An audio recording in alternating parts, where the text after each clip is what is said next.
Top speed, yeah. Traction-wise, you'll love it in the rough.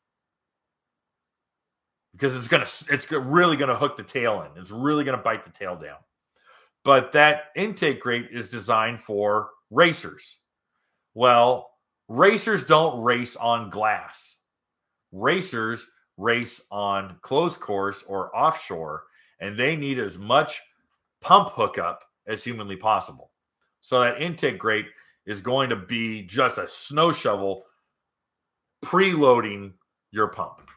So you might lose like a mile an hour.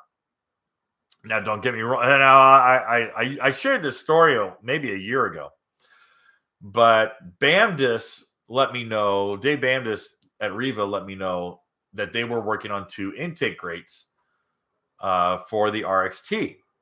And they had one that was just bitching, but it slowed the ski down by like 2 miles an hour. But if you were in rough water, it never unhooked. Super hooked up. They're like, dude, I can't sell this. So they mellowed it out, and that's what the intake grate that they sell is a more mellowed version. I'm like, dude, give me the hot damn one. Give me the one that's really going to stay hooked up. I'll scrub the mile an hour if I have hookup. I'd rather have traction. I would rather have traction. Hey guys, thanks for hanging out.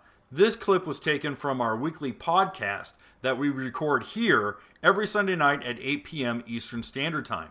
If you want to watch the whole video, you can go to the Watercraft Journal's YouTube channel, go to playlists, and then click on live sessions. You're going to see it there.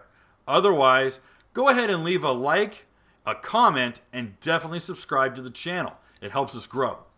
And again, thanks again for watching our videos, and we hope to see you soon.